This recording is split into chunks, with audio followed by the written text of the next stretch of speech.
How y'all doing? Everybody relax. I'm pretty tired, as you can probably guess. Saturday, all the coaches for the most part are like, they're boot camping with their players. Some of them were not available Saturday night when their teams were trying to meet up. I went and boot camped with them. So I was running the event and commentating and doing the stream and organizing and then also coaching that night. That was my job. I was like, all right. Dude, have you guys seen the clips from this tournament? There's some bangers out there. This is Slime versus Porcelain Mate. This clip is, yeah, it's so funny. Let's fucking go, baby! Let's fucking go! Oh my god! Let's Oh my fucking go! god! That's my god. fucking bear! That's my shit. That's my god! What the fuck? Oh, That's my big baby Pooh Bear! His fucking voice on the yelling, it just kills me, man. Oh my god, I didn't even realize. Look at this deficit. Oh, this is looking rough. He said it. Nice return. Well, he's Okay. so low. What are you gonna do? What's your plan, Justin? What's your plan? You gotta win 2 interactions before she wins 1. Look at that life deficit too. Oh! Oh! Oh! Oh! Yeah! Let's go! Everybody just freaking the fuck out. Justin Wong beating MYK was pretty wild, I can't lie. we got to the next round, baby! Justin winning was pretty wild. I mean, listen, Justin beating anybody, I was gonna be impressed, but yeah, him beating Mike was pretty surprising. Wong.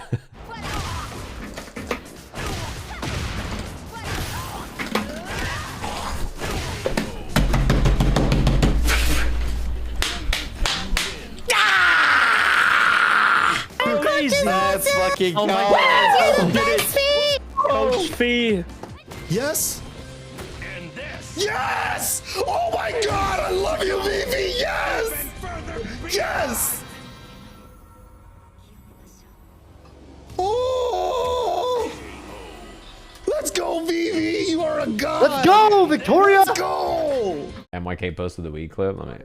Oh, this is crazy. It feels like I'm learning how to walk. Oh, again. this is Like, I crazy. do combos and I'm like happy. I'm like, can't believe I did an anti-air DP. That was crazy. Or I just I'm gonna smoke so much fucking weed after this. Jesus fucking.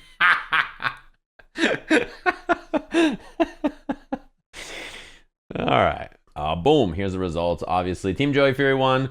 Team Brawl Pro, who I think were the favorites in a lot of people's mind, second place. Team Kawaii Face, Miles, and Justin Wong tied for 5th and 6th.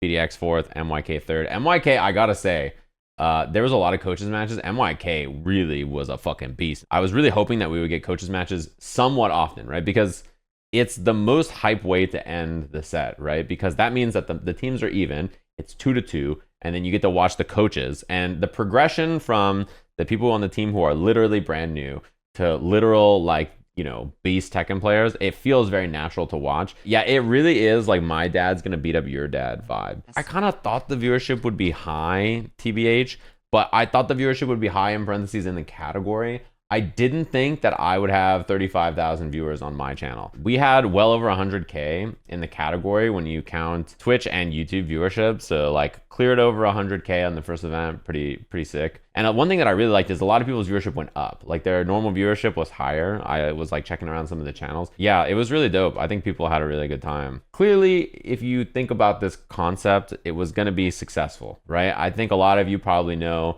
that I saw the success of CR Cup and I really wanted to make the event happen. Except I pitched this event over a year ago. I pitched this before CR Cup even existed. Before Street Fighter 6 came out, I was desperately trying to make the event happen. I was like, guys, we really need to do this, right? Like I promise you, this is a great format. People are gonna love it. We really need to do it for Street Fighter 6. I was pitching it everywhere. I was going everywhere trying to make it happen.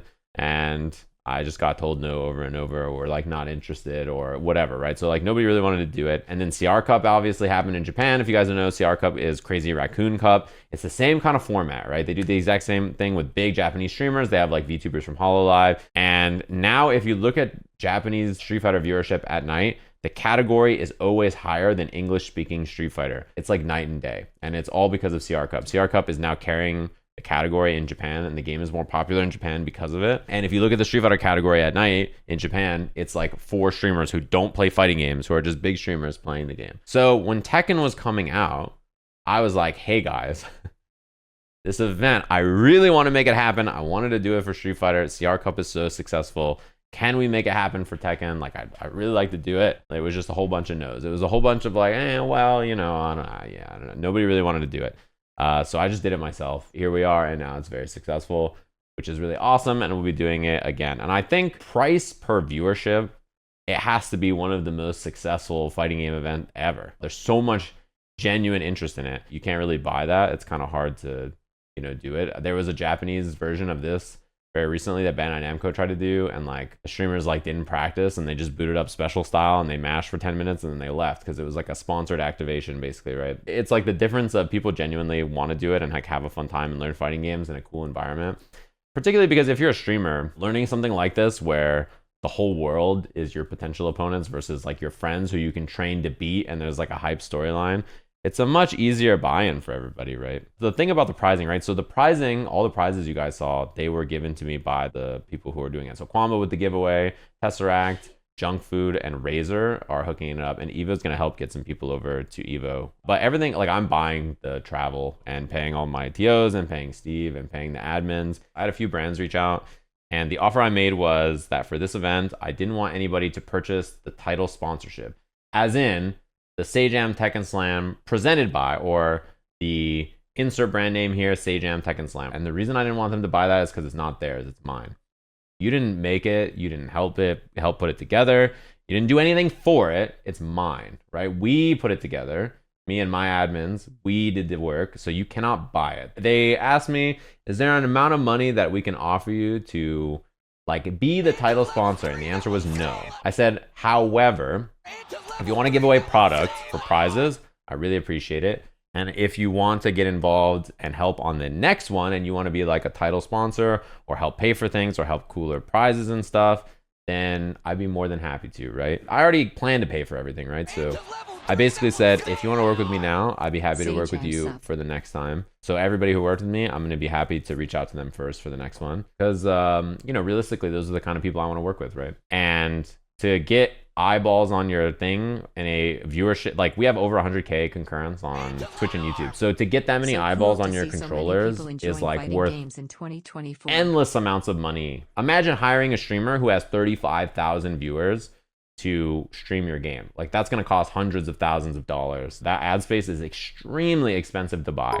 All the brands we reached out to, I was like, hey, I'm running a Tekken tournament in like 6 days. Can you lock in prizes in 6 days? And they were like, fuck it. Yeah, all right. Would you ever host an in-person event? Yeah, a lot of people have asked about that already. If I start an offline event, I'm going to fucking go broke. I won't have any money. I think there's room to try and do something offline at like a TwitchCon or like a streamer gathering or like maybe even host a space and do it. Something like that could definitely happen. I'd only be interested if everybody wants to play and it's fun. I don't want to do the event if it's esports or streamerified in a bad way. You guys know what I'm saying. I don't need to explain it to you. You know the vibe. I'm a fighting game person. You understand what I'm trying to do. I don't need money to do this.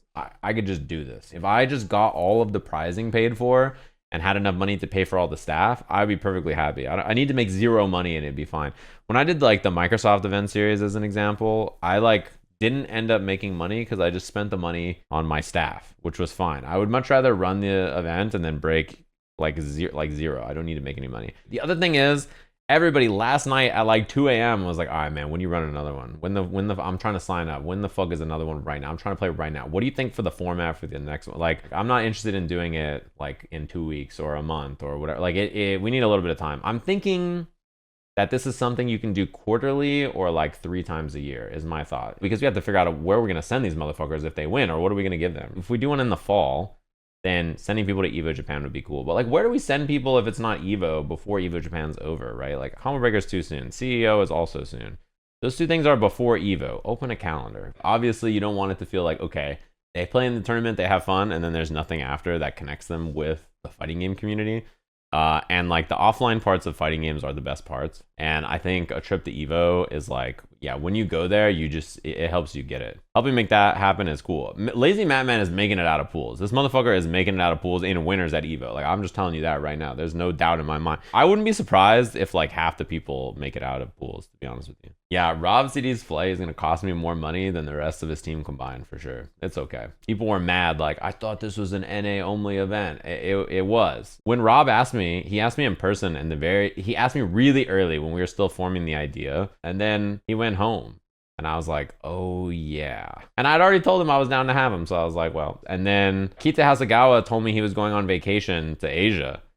And I was like, oh, cool. He must live not in Asia, right? That's cool. And then he's like, yeah, I'm back home in Asia. And I was like, that's not good. Well, and then I was like, that's fine. Like 28 out of 30 people are in North America. It's fine. It's mostly Slime viewers. All the Slime viewers who came in here to bitch about the connection, Slime doesn't fucking like you, okay? He thinks that you suck ass and he'd rather you didn't exist. So I don't know why you coming in here being whiny little bitches. Yeah, Slime viewers are by far the whiniest. And be honest, before today, did you even know that guy's name? Yeah, and I'll buy Slime's fucking Greyhound ticket to Evo and get him a pack of smokes for the road or some fucking gummy bears or whatever he needs. And he'll be fine. So you don't have to come in here and yap about it. We know. I'm aware. I saw Rob in person at LA and was like, yeah, man, I'd love to have you on the event. And then he flew home and I was like, oh, fuck. I feel bad for him in that sense. And I feel bad for Rosemi for being so nervous. She didn't probably play her best because of it. So I feel bad for her. But like, I think she was having a panic attack Friday almost. Like, it was not good. I thought her match against Lazy Madman was like the best match she played, actually. But the thing about the top rank of players, right? We have to pick the 6 best people in the tournament to our knowledge. She hit purple when everybody else was purple. So it like made the most sense. So like for her and Raditz and then Cutie Pie, they got stuck with the 3 other players who were blue. Somebody has to be the player up there who's going to be fighting against a bunch of fucking demons at their skill level. And that was like Rosemi and Raditz. But Raditz clutched out against Scar also, which is cool. And yeah, she has bad nerves. So Mattman is a monster. He's really good. Last day, Saikuno did great for playing almost no Tekken. He is a generational talent if he just tried.